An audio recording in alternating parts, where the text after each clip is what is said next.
दूर किसी जंगल में काफी तेज बारिश हो रही थी। वहीं कालू कौवा और टुन्नू चिड़ा नाम के दो किसान दोस्त रहते थे।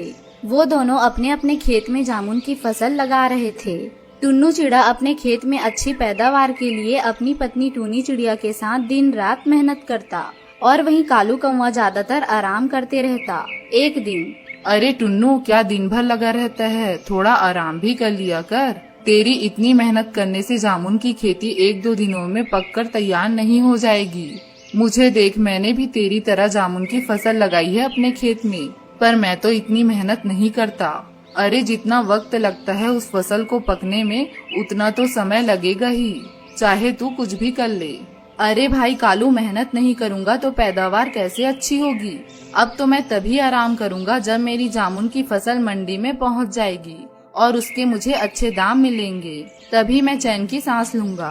तुझे पता है इस जामुन की खेती को करने में मेरी पत्नी टूनी मेरा कितना साथ दे रही है। मैं उसकी मेहनत ऐसे जाया नहीं होने दूंगा। और तू वैसे तो जानता ही है, बारिश का कोई भरोसा नहीं, कब बिन मौसम बरस जाए। कुछ समय की कड़ी मेहनत के बाद दोनों की जामुन की फसल पककर तैयार हो गई। टुन्नू चिड़ा और टूनी चिड़िया के जामुन के खेत में मोटे मोटे काले मीठे जामुन लगे हुए थे, पर कालू के जामुन के पेड़ में बस 2-4 ही जामुन लगे थे, वह भी बहुत छोटे छोटे। यह सब देखकर कालू कौवा दुखी मन से अपने घर पहुंचता है। उसकी पत्नी गौरी कौवी उसे देखकर पूछती है, कालू जी क्या हुआ, क्या बात है, आप इतने दुखी क्यों लग रहे हो? अब मैं दुखी न हूँ तो और क्या करूँ गौरी।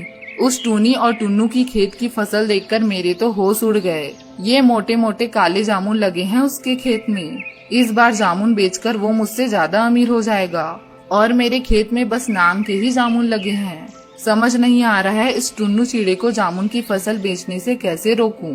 कालू जी, इसमें इतना सोचने वाली क्या बात है? रात में ही हम टूनी चिड़िया और टुन्नू के खेत से सारे जामुन निकाल लेंगे और घर के पीछे जो खाली गोदाम पड़ा है उसमें छुपा देंगे, और जब जामुन के भाव बढ़ेंगे तब उन्हें बेच देना तुम। अरे वाह वाह गौरी, क्या तरकीब लगाई है तुमने। रात होते ही दोनों पति पत्नी टुन्नू चिड़ा के खेत में पहुंच गए। चलो चलो जल्दी जल्दी हाथ चलाओ, किसी ने देख लिया तो लेने के देने पड़ जाएंगे।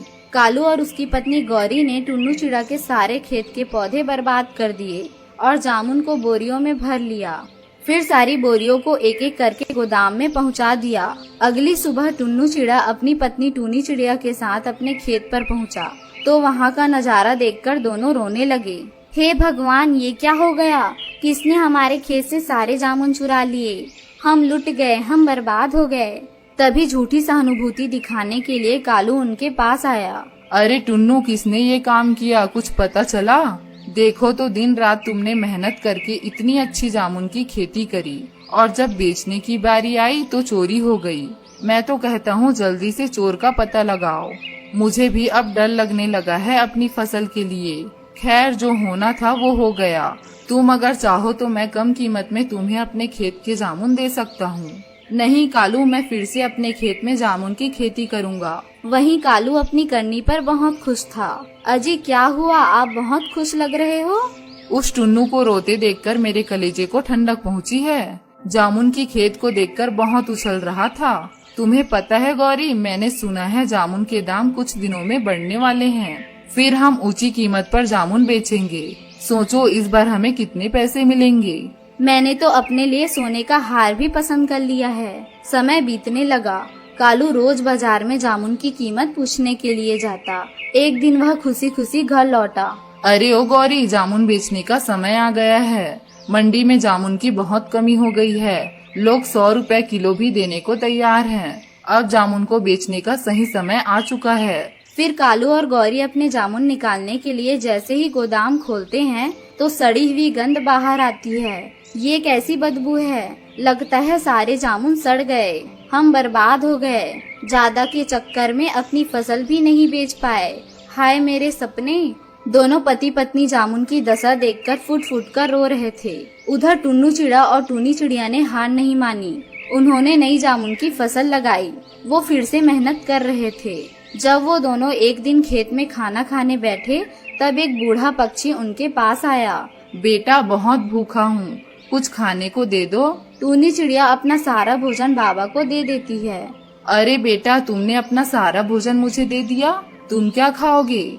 बाबा ये भोजन आप खा लो, थोड़ी देर बाद हम घर जाएंगे, फिर हम घर पर ही खाना खा लेंगे। बाबा ने बड़े प्रेम से भोजन किया। मुझे तुम्हारे बारे में सब कुछ पता चल गया है। तुम्हारी फसल चोरी हो गई है, ये सच है ना? हाँ बाबा, पर कोई बात नहीं, हमने नई फसल लगाई है। बेटा ये लो जादुई जल, इसे अपने खेत में छिड़क देना। फिर टूनी और टुन्नू वो पानी अपने खेत में छिड़क देते हैं। अगले दिन उनके आश्चर्य का ठिकाना ना रहा। जामुन की फसल एक ही रात में पककर तैयार हो चुकी थी। तभी वहाँ पर वही बाबा फिर से आ जाते हैं। बेटा टूनी, यह जादुई जामुन है, ये तुम्हारे खेत से कभी खत्म नहीं होंगे। तुम जादुई जामुन को बेचकर गरीबों की मदद करना। फिर टूनी और टुन्नू जादुई जामुन बेचकर गरीब और असहाय पक्षियों की सहायता करने लगे। फिर वो खुशी खुशी रहने लगे।